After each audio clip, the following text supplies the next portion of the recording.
Holistic Spotlight. I am Kathy Medeiros. I'm one of the hosts for tonight. There's also Gary Catt and Josie Way here co-hosting with me. And today we have a guest, Carolyn McGee. She's an intuitive medium as well. What's the official business name? No, I forget. I messed it up already. The official business name is, well, actually, it's CarolynMcGee.com is my official name. But I am an intuitive success mentor. I like to help people use all of their gifts. I do a combination work of angels, animals, and intuition. Okay, so how did you come up with all these three things? Those three things? Yes. For me, it's been a trial by error. Okay. So when I was a kid, I was highly intuitive. I was very connected. I was the tree hugger. I was the one talking to the rocks and getting the answers. And then when I was about 10, I almost drowned. And my mother became very overprotective of me, which as an adult I can understand, but she kind of scared all the gifts out of me, and I became very traditional. My father also had a drinking problem, so that there was a lot of instability and secrets in the house. So the best way to succeed was to excel. I'm also highly logical. I'm a trained engineer, so I've got this very analytical piece to me. And I went to school. I've got an engineering degree. I worked 20 years in corporate, finding that I was using my intuition all the time, but not necessarily giving it the full credit that it deserved. When I lost my corporate job in 2006, I started a pet care company. And Quite different. Very different. Yeah. But I wanted to be of service. I wanted to do something that was different. I also wanted to be in control of my own destiny. I've got I always worked for startup companies, so I've got this entrepreneurial spirit. And when I was out walking the dogs, I realized that I was filling in their half of the conversation. So it was almost as if I had this reawakening from when I was a kid, where I was communicating with them, and I was really understanding on a deep core level what they had to say and what they needed me to tell their owners, so that they could have a more successful relationship. Now, how were you able to tell the owners this without telling them how crazy you are?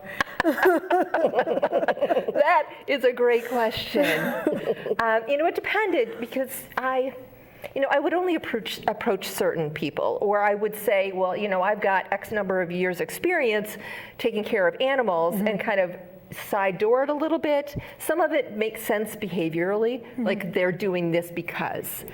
Some people were really open to it, and I would just say, I see this movie screen in front of my mind, because the way animals connect with not only us but with everybody else is telepathically. So they're sending an image, and everybody has the ability to connect telepathically. So you just hear or see the message, and you translate it. Your mind translates it for you. So some people I could just say, well, it's really weird. I'm like cleaning this litter box, and I keep getting the image in my mind of the top falling off, because they were complaining about the cat not using the litter box.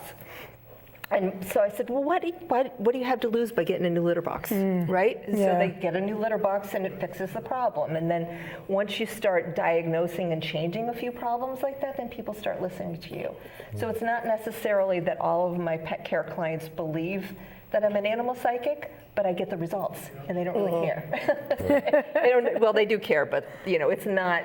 And They're a little more open up because you've provided results for them. Because it's results oriented, and that goes back to my engineering background and my logic. It's like I need to provide a result, and all of my intuitive work is the same way. I'm very results driven. Did you have, when you were a child, when you were very young, did you have a connection with nature that?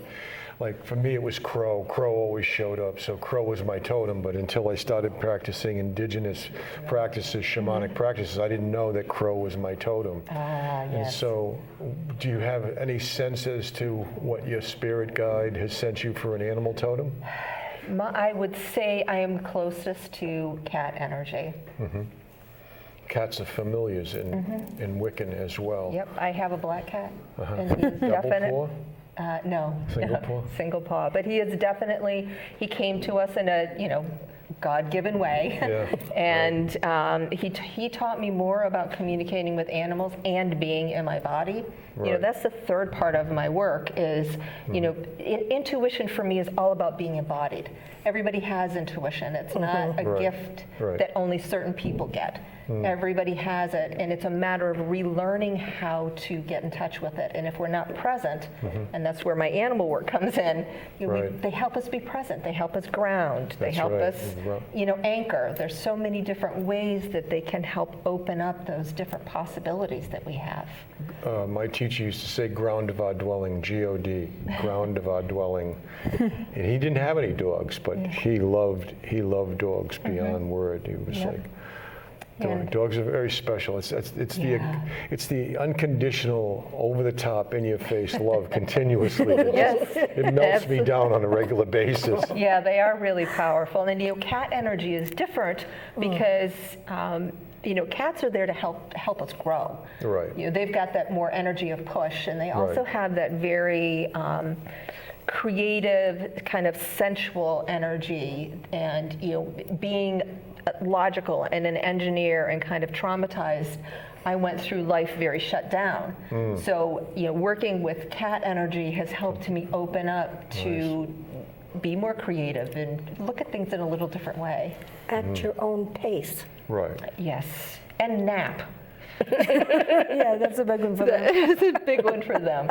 But Yeah. My energy, I do better if I take, I call it a power nap, like a 20-minute nap in the afternoon. It's like a meditative nap. But working with the animals, I've given myself permission to follow my own body's energy. Right.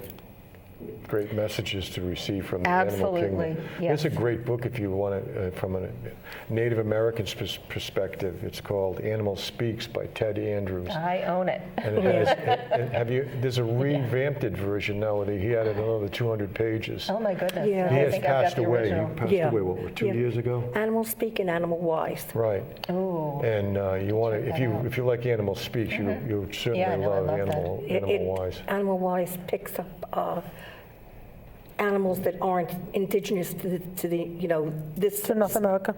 Yeah, to North America. Ah, okay. So you'll find elephant there, and you'll Oh, I find love other. elephant. Elephant's a big guide for me. You know that elephants can hear somebody coming up to 10 miles away through the pads of their feet? Isn't that amazing, though? Vibration, There's that like is amazing. microphones in the bottom of their Yeah. feet. They can feel you coming.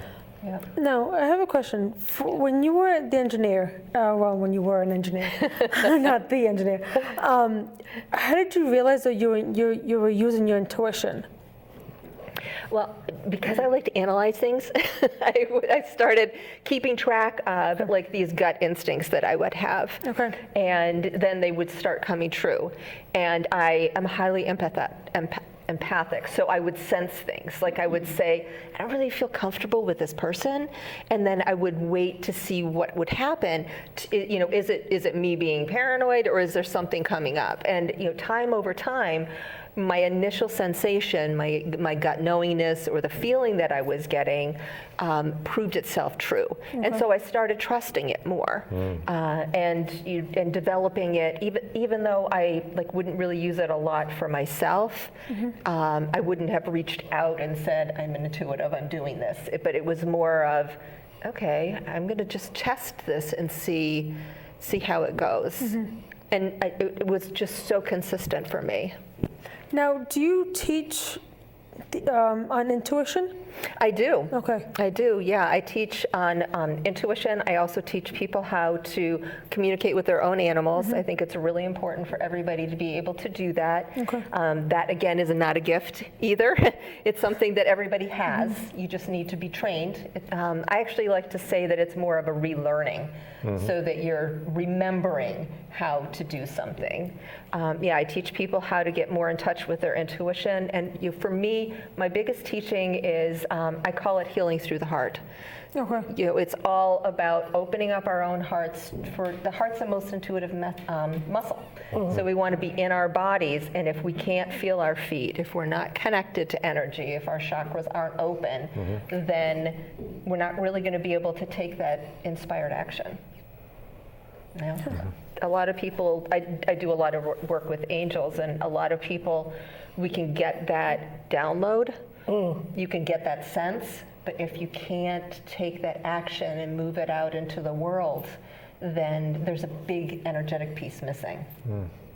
Ends up like being intellectual pie in the sky, where you need, I find that through the being grounded and being connected to my animal totems and respecting the angels and realizing that they will not interrupt us, but if we have time and we have a need that we can call on them, and it's like they're instantly there. They don't have to travel that far. I think they're always like They're always right around. They're right around us. We just don't Absolutely. acknowledge the fact that they are, and they're very. Like I call on Raphael of the East every morning to send me the medicine of God, and Gabriel of the South to give me the fortuitiveness. And he's also the rule of the solar wind. So every day, whether it's freezing cold or whether it's foggy or rainy or whatever, I always thank him for the weather. And then in the West, we have Metatron and Uriel that open the floodgates, and then I call on the presence of Christ consciousness. And then Michael the Archangel, I'm like on the phone with him, what I call the mystic telephone. I'm on speed dial. Absolutely. Because of picking up on everybody's everything, and learning how to shield is really an important aspect of the whole process too. Because before I knew how to shield, I used to go to Newport swimming at the cliffs. And I'd be on the bus, the beach bus, and it was a much larger bus than normal, like twice the size of what the regular RIPTA buses are. And I'd go on the bus and I'd be picking up on everybody's everything. I'd get off the bus, and then I read a book by Moria Kuan Yin that talked about shielding, and I learned the technique, and I was much better. I was totally distracted by picking up on people's stuff. Yeah, and that's why it's really important to be in your body. And if you're not physically present, if you can't feel your feet, if you can't clear that energy all the way through, then it's like you're blocked. There's an energetic seal between our third and fourth chakra, and if we aren't physically all the way open, if we're not in our bodies, if we're not allowing that energy to uprise, then can come down, but we can't manifest it, because that's where we do, right? The second chakra is all about manifesting and putting things out into the world, and it's how we receive. It's how we receive abundance. It's how money comes into us. Again, if we're blocked here, we're not going to be able to do that. Also, you wind up repeating lessons over and over and over. Absolutely. Because you're not taking in the corrections and healing. Yeah. Or they're flowing through you instead of really being, settled into your energetic system. Now, for the different readings that you provide, do you find there's people that ask more for one kind versus another? Yeah. Which one do you find is the most common? It's really interesting because I do a lot of work with animals. I have the pet business, so there's this aspect of it that's integrated with that. I find that people will spend more money on their animals than they will on themselves. So, if there is... I was told that. I don't know how true that was, but I was told that. Yes, it is absolutely true. And, I've seen people, like if there's a disruption in the household, and, this is one of the ways that animal energy can ground.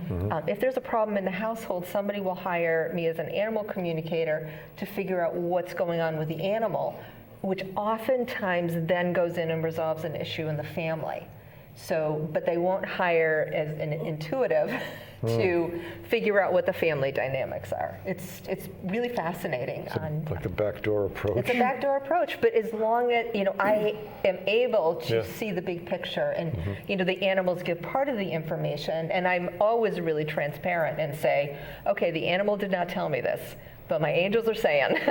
Right. Because, I mean, I am who I am. Yeah. And that's why people want to work with me, because I'm not, because defined as one, I'm not defined as one thing, and I have different things. And, you know, a lot of times when I'm doing energy work with somebody, or I'm doing coaching, because I life coach people, their animals are the first people that come in. I say people intentionally. They're first personalities that come in, and they'll say, you know, so-and-so is doing this, or this is going on, or I don't like the boyfriend, or whatever it is, because, you know, they're not supportive.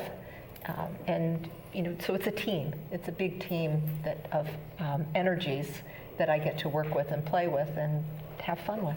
So it's kind of like a family of energies in a way, though, too, right? Yeah. Okay. Yeah, it is. And, you know, I kind of look at it as two outside pillars with the inside pillar, right? We've got the angelic realm, or the divine realm, which includes the ascended masters and all of the other energies that we have out there. And then we've got the animal kingdom, which, you know, is much more earth-based and physical, although there certainly are other energies that can mix in.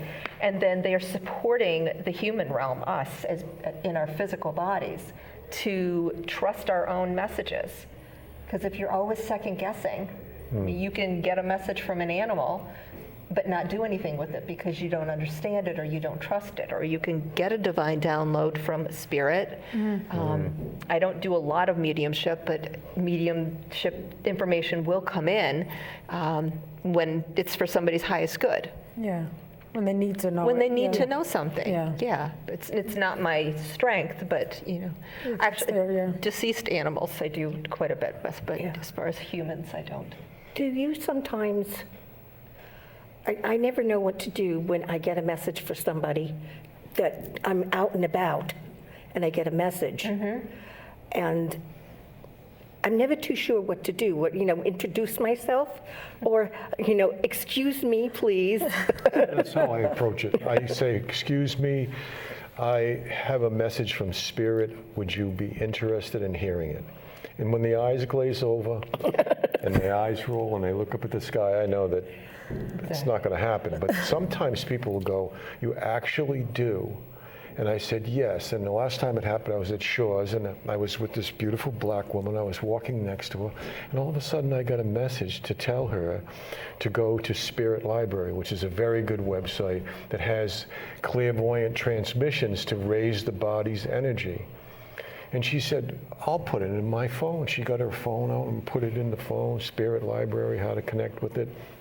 And I looked at it and I said, it's a pleasure for the fact that you were so open that I could actually tell you that Spirit spoke to me and you were open to that as well, and that now you have the website that Spirit wants you to listen to. I said, if you ever see me again, as I wear a ball cap, I said, tap me on my ball cap and let me know how it works out for you, It's like reaching out. I learn more by reaching out every day. And sometimes I reach out to the people that other people scowl at. They go, they walk away, like a drug addict or a crackhead down in downtown Providence.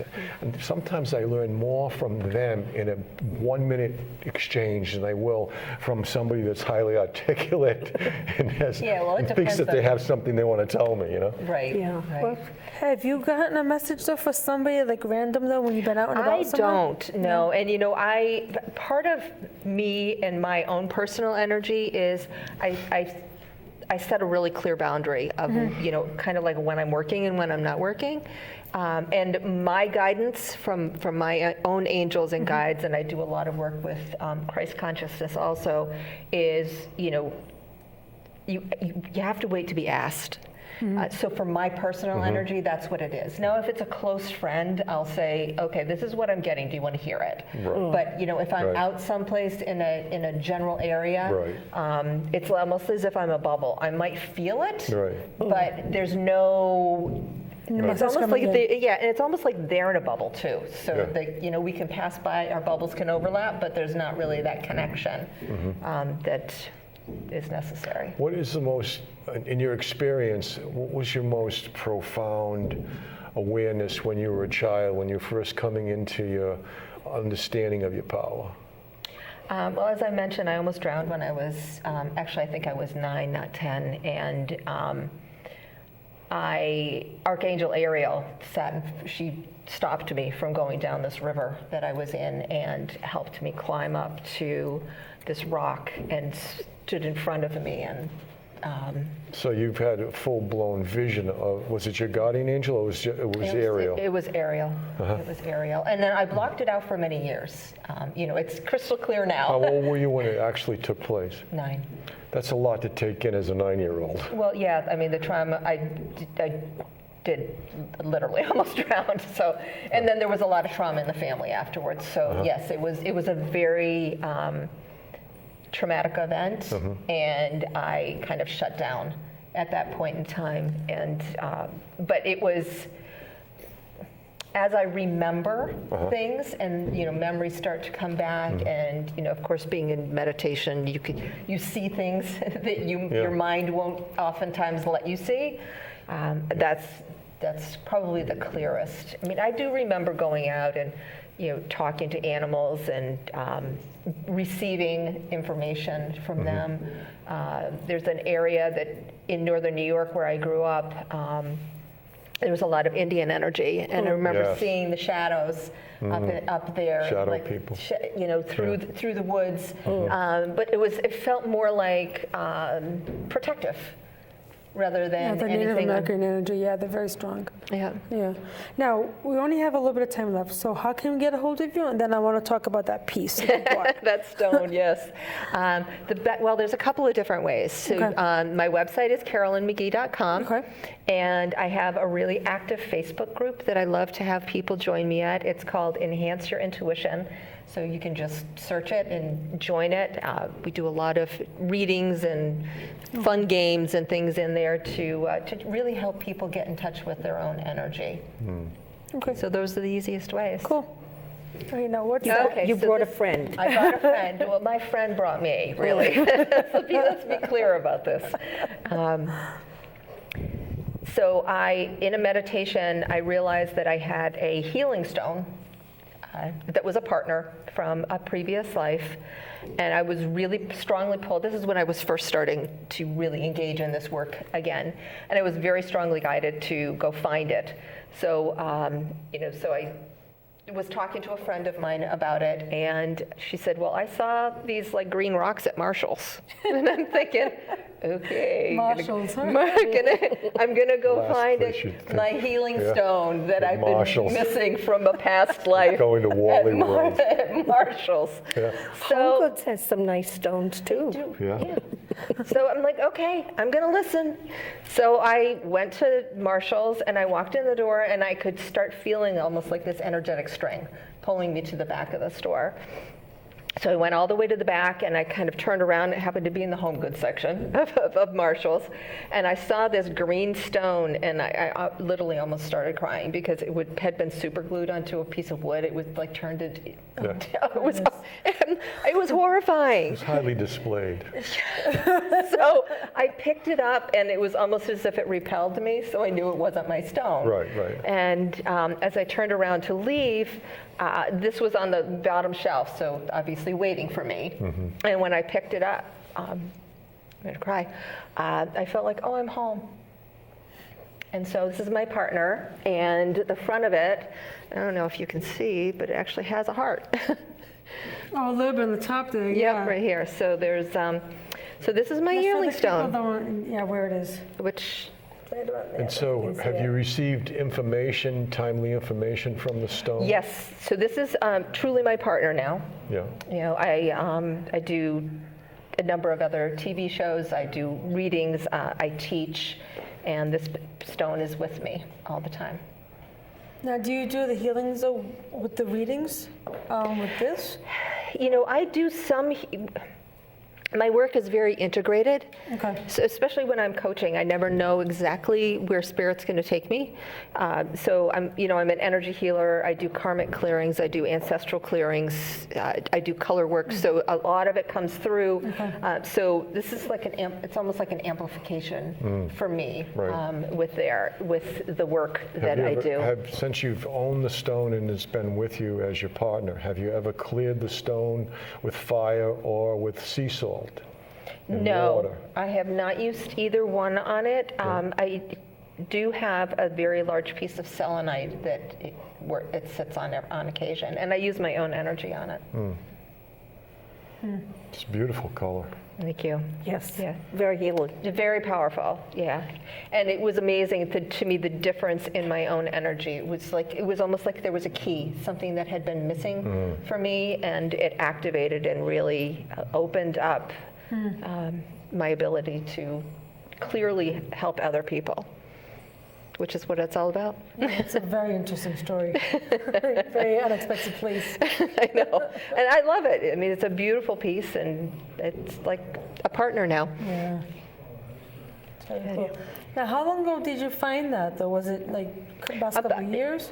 Yeah, about 5 years ago, I Okay, so believe. it's been a little bit of time. Yeah, it's been a little bit of Okay. time, yeah. Huh. It's interesting, though. It's becoming more commonplace in regular stores now for the holistic The stuff. holistic things, I know, Yeah. I know. And the best thing is that, I mean, it was on sale. So, you know, Nothing like a sale. nothing like a sale when you're finding your healing partner from millennia ago. He's going the extra mile to meet you Exactly, meet you halfway. exactly, to make it easy for me. Yeah. Now, when you do your readings, or do you do it all in person, or is it over the phone, online? It's a combination. Okay. I do have a few local places where I do workshops and I do readings, so I teach in person. Okay. And most of my work, though, I do on the phone. Okay. Either that or on Zoom. I like being able to see the other Yeah. person. If it's animal communication, a lot of times we don't, because it actually distracts the owner from focusing on the animal. I want them just to all be calm. Okay. No, so the animals prefer to be in person. They actually prefer to have it on the phone so that their owner is not distracted. Oh, okay, okay. I understand what you mean. Okay. Yeah. The messages, though, from the animal. Yeah, Okay. yeah, messages. Because a lot of times, if you're on camera, the owner's like, "And this is the cat." I'm like, "Oh, the cat hates you right now. Let's put the cat down."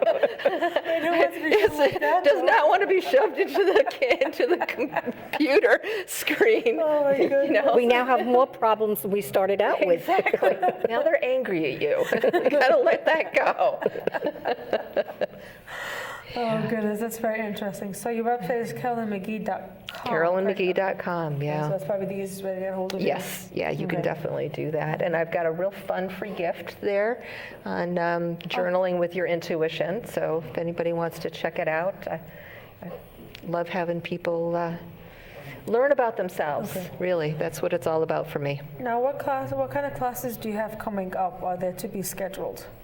I am going to be hopefully teaching an in-person class that's going to be healing through the heart. It'll be a 12-step process. Okay. 3 steps on each chakra. Okay. Clearing out and opening the energy through the body.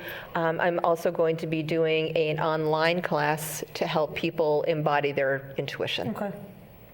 No animal communication class right now? I just heard yes. Okay, we're going to be doing an animal communication class. That's something to be scheduled. So that one will be scheduled. Thanks for asking. It's the way spirit works, right? Yeah, absolutely. Absolutely. Though. Yeah. That's awesome. Well, thank you. This was fun. Yeah, it's definitely been a pleasure for you to be here. So, enjoyed it. has there been any kind of like a recurring theme for any of the messages that keeps coming up, though? Or Yeah, a lot of them is about empowerment. Okay. Being your own best advocate, Okay. being vulnerable so you're not shut down, but also being able to take care of yourself and empower yourself. So communication is definitely a big one then. Absolutely. Yeah. Yeah. And yeah, somehow we forget that along the way as we become adults, though, isn't it? Yes. Along the way. Yeah. Yeah, that's a Yeah, tough and one. it's harder now too with kids. They're so involved with texting, and Yeah. they're learning they're losing all the skills they have for communicating, Right. The eye contact and the body language. and the intuitive is all wrapped up in that package. Yeah. Yeah, it is. I sometimes reach out to them because I live on the east side of Providence. There's a lot of Brown and RISD students. And sometimes I'll just reach out to them, like Spirit will say, tell that person about Spirit Library. And then all of a sudden I'll be like, right before I'm going to speak, and Spirit goes, no, don't even bother. Just that. Sorry, sometimes it's the wrong moment. Oh, well. Right. Yeah. Now, do you see something with the very common theme though for the animal messages? That's, You know, the that's common? animals, a lot of the work I do with animals is around the way that they were rescued. What do you mean? You know, it's the life they had before. Oh, okay, And okay. and 9 times out of 10, honestly, it's the humans' inability to let go of the story.